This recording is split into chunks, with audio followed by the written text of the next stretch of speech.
Number 18, discussion of workplace violence policy. Heather. Yes. Back in 2006, New York State adopted some legislation to ensure that places of public work, such as your town hall here,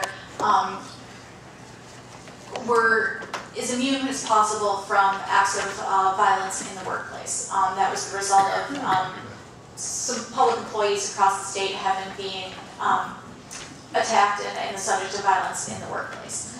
I think the town actually implemented some procedures around the time that that legislation was adopted, such as making sure there were half doors in some offices and postings that no authorized personnel beyond certain points. In the roughly 3 years since that legislation has been adopted, the Department of Labor has finally put together rules and regulations for how to implement a workplace violence policy.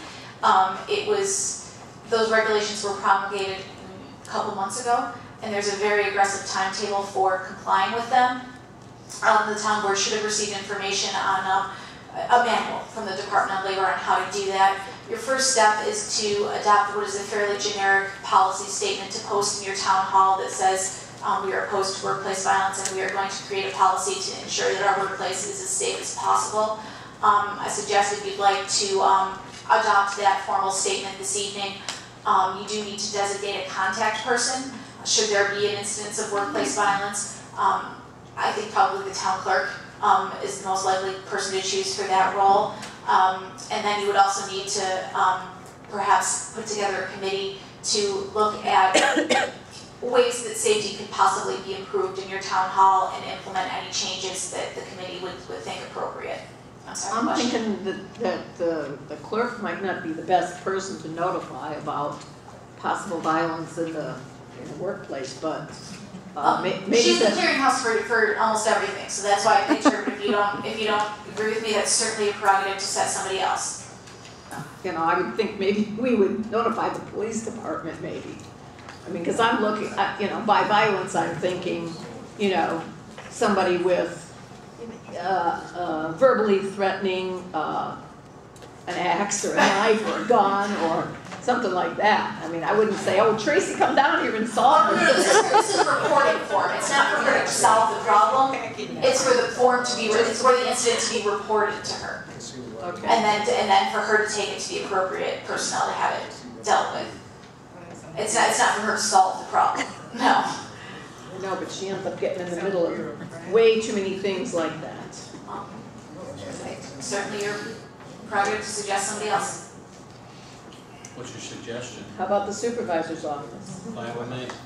All right, I like it. I have no problem solving problems. Good. So if you wanted to. The committee, or is it Chet, you form a committee? Yeah, I'll have to take that into consideration here since I'm in charge of it now, so I'll come up with that tomorrow. Would you like to make a motion?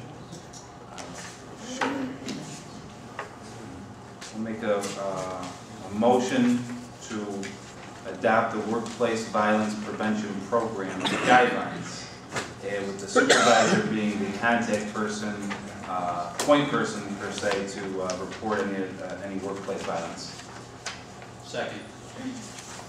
Mr. Conway? Yes. Ms. Tarwacki? Yes. Mr. Ryback? Yes. Mr. Coro? Yes. Mr. Buzinski? Yes. Number 19, Jean. Yes. All of you should have received a memo from me concerning a flex time policy. When our auditor from New York State was here, before he left, he did review certain things he felt that we should put in place in the town, and one of them he felt was from our handbook that it lacked a flex time policy. So it's a very small statement. I'll read it. I have one little thing that I want to add to the end, just that Heather thought was important. Flex time policy should be based on the employee's standard work week or day. All hours worked beyond an employee's standard work week / day shall be considered flex time hours. These hours may not be paid out to an employee. Only full-time, permanent, non-union employees may accumulate flex time, and flex time may be accumulated and carried over to each year. And this will be an amendment to the employee handbook to be included in the employee handbook and distributed to all employees. This affects a very small portion of employees in the town, as most are in some kind of collective bargaining unit. So I just need permission from the board to pass it, and I will take care of distributing all of it to all the employees. Motion to approve is presented. Second. Mr. Conway. Yes. Ms. Tarwacki. No. Mr. Ryback. Yes. Mr. Corral. Yes. Mr. Kaczynski. Yes. Number 20, G.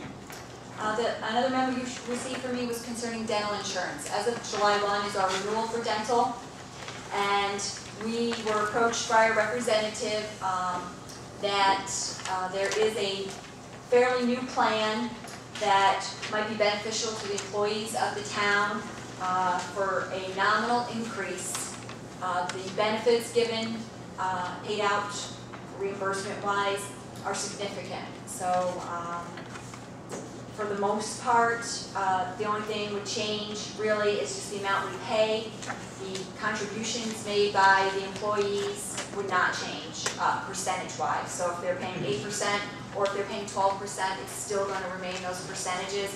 And I think the most anyone's will go up each month is maybe a little bit over $1 to get this better coverage. If not, we'll renew with the old coverage. The only caveat is I may be before you next year to tell you that they've canceled the plan we have right now. They're in the process of changing things, and that's one plan they say they're going to do away with.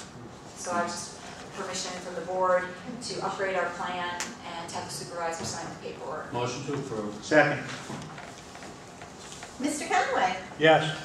Ms. Tarwacki. Yes. Mr. Ryback. Yes. Mr. Corral. Yes. Mr. Kaczynski.